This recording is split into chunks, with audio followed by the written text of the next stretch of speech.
H-Town weather, KSBJ on the street. Rochelle and Carter and Scott. So what is going on, Carter? I had an idea that I wanted to see if we could maybe make happen. What if I could essentially go homeless? Are you sure I'm pretty sure. Okay, wait. what? To be able to, for the rest of my life, tell people this is what happens out there. This is what people actually go through. Carter from the KSBJ Morning Show says he's going to be homeless on the streets. That's what he says he wants to do. I want to do that too. You sure? Are you sure you want to do this? That's crazy. In their shoes, right? That's what we're saying. In their shoes. Well, somebody needs to put on those shoes. Yeah. Woo. In Houston, under a bridge, maybe 3 days. This is real. Yeah. Oh, snap. I want to know what it's like to be in their shoes.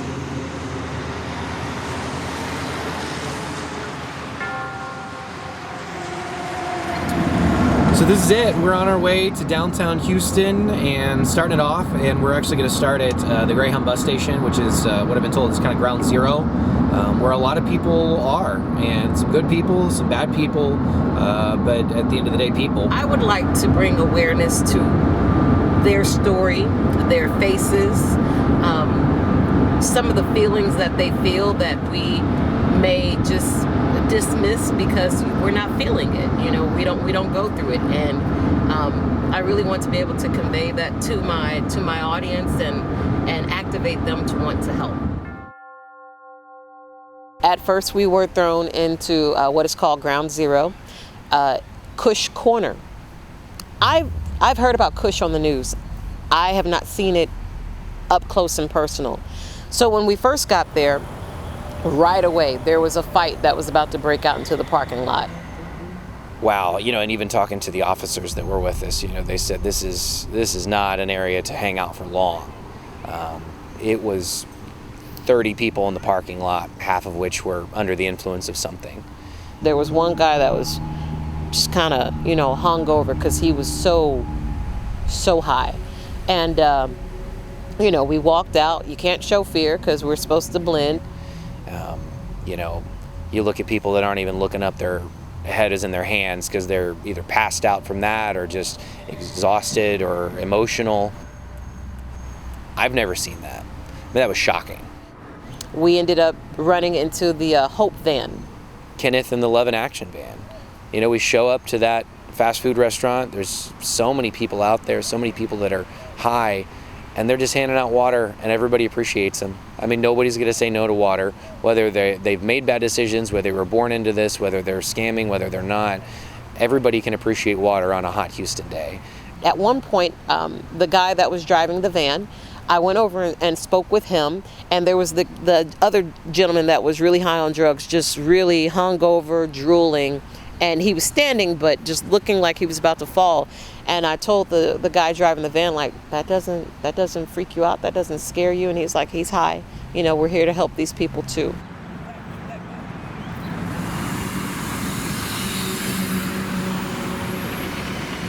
We rode a bus for the first time today. That's when it kind of became, I think that's when it became real this morning, was, okay, we're gonna do this bus thing and we have the pass. And then we looked at each other and we said, has anybody ever ridden the bus before? No. We had no idea what we were doing. It was really interesting being on the bus. The bus drivers were not very nice sometimes. They were just, they saw you with those bags and they were just like, ugh, one of you guys. So they really didn't want to answer questions. But when you got on that bus, you just wanted to stay there because the AC was good and it was nice and cool. And, that was a little bit of normalcy too, just to be able to just relax. And we went to a bus stop actually, and we stood there for 20 minutes trying to figure out, will this get us where we need to go? And so we decided, well, let's just walk it. And then we run into this employee of the city picking up trash, and she's homeless. She has a job, but she can't afford what she needs to afford. And she sends us in the right direction of the bus. And she said, here's what you got to do. You got to go down here and make sure, you go to this place and you get a meal here. Then you go back and you go to this place and you get a meal here. And she was so sweet, just to make sure that looking out for people that are in the same situation in that moment as her. And I thought that was incredible. A lot that we learned regarding the bus. And man, if money wasn't an issue for people that need to ride the bus, I think they'd be on it all the time. Because it was a pleasant to be on there in the air conditioned, and this isn't even the hottest day that we experienced in Houston, Texas. But it was one of our favorite parts of the day, of being on the bus and not looking for the bus. But again, right as soon as you get off that bus, it's back to ground zero, back to being looked at crazy, back to, okay, where are we going to go? Is it okay for us to stand here? Cops are going to come. It was really interesting. Just all of a sudden, I wasn't supposed to stand anywhere. I'm on a public sidewalk, and this guy was like, move out the way, there's somebody on a bike. Well, sir, riding a bike on the sidewalk is illegal. I actually have the right of way, but I have these bags, so I don't belong there.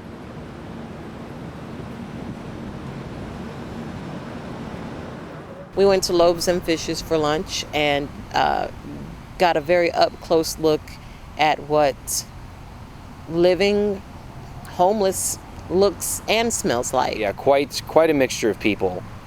Some were high, right in front of us, as a matter of fact, and you don't really notice at first until they start to stumble around. And we were in line with people that were out of their minds. I don't know if it was high or mental or what it was, but it was scary. There was a woman screaming. There was a gentleman in front of me who he could have fallen over. The smell of urine, just all kinds of things. There was another gentleman, I remember, he had like a tumor on his face, and but a smile on his face as well. But just as dirty as he could possibly be.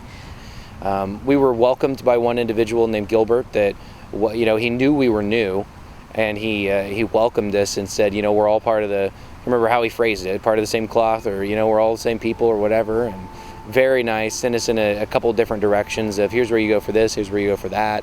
We jump in line back here, and he, I asked him if we had to check in. He said, no, just get in line. And so it was definitely an honor to be a part of that. And I was always a little hesitant when we've done outreach stuff before of, should I look too cheery? I don't want to seem showboaty or whatever. And when those people came out from Loaves and Fishes, and just seeing the compassion that they had, that made my day. And so knowing that as soon as I walked in, I got a handshake and I got smiles, and they were all, and it meant a lot. Those 30 minutes felt normal. While we were eating, the guy that was serving us is a big fan of Carter and didn't even know that he was serving Carter. So we were at lunch, and one individual actually shook my hand on the way in, and then he came over and he saw the hat that I am wearing, and he said, that's a heavy hat. Let me give you this. And he gave me a ball cap with kind of mesh on the back. And I think that's the whole reason he came over. Very nice. And he handed us a chapstick with the KSBJ logo on it. 89.3 KSBJ chapstick. Said, look guys, sun's gonna come out today. Here's some chapstick. You're gonna need this. Hey, you see that right there? That station, you need to listen to that station. It's gonna lift your spirits. It's gonna make you feel good. And I looked down and I just, thought of the irony, obviously. And he said his name was Lang. And in that moment, I realized, oh my gosh, this guy calls our show pretty often. I've talked to Lang multiple times. And I start looking closely because I'm like, well, he must know then. I still am under the impression he had no idea. And Scott was there from Star of Hope, and he was just taking pictures, and he happened to say, do you ever listen in the morning?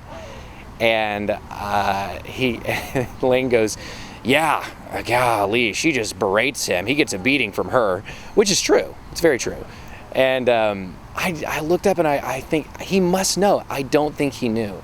And he was just there to take care of us. He said he's going to the Astros game, but he wanted to stop over, and this is a place that they volunteer often. And what a just incredible turn of events where our great listeners are able to take care of us without them even realizing it. There was another guy, another helpful person, who the first guy that we talked to when we got in the line was like, all right, you can go over here, you can get help, you can eat here, you can also eat at this place. I look at his hand, he's wearing a 91.7 engine radio bracelet. And so I was just like, that was my cry moment. That was my God is here. In this moment, in this feeling, I'll never not appreciate a meal again. Seeing what we saw at lunch, where an individual saved spaghetti for later in a dirty container that he put in his bag. I've gone to Italian restaurants and brought my leftovers and run one errand afterwards and thought, oh, that's probably not any good anymore. And this guy's putting it in a bag for tonight or tomorrow. To people that serve the homeless, you guys are angels. It was just like, wow. The people who were supposed to be down and out and mean were the nicest ones, and the ones who have it all together. You think you're winning the game of life, but you may need to reevaluate.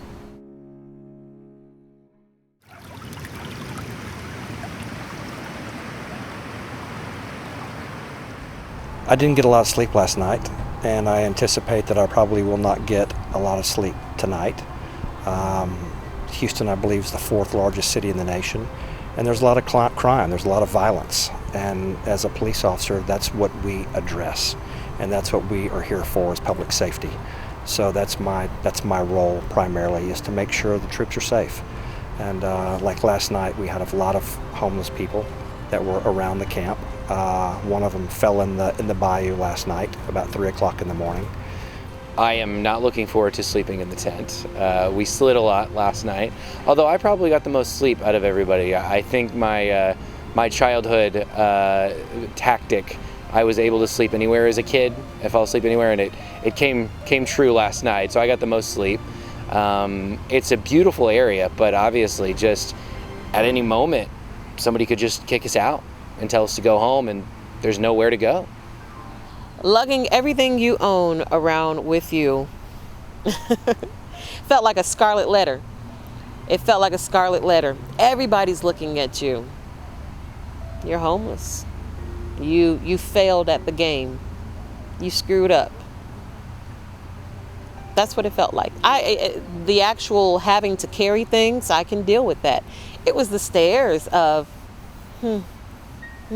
or people just looking through you. It was this, and I just, my goodness, am I not even worth a hello?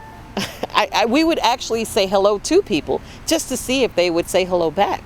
And it was like I was a ghost. It was an eye-opening experience to be invisible. Some wouldn't look at you. They heard you.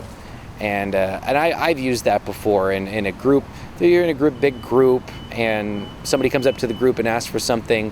Well, they're probably talking to somebody else in the group, and you kind of move along. And just to know how that feels from the other side of it, of to not even be acknowledged. I mean, I'm a human being.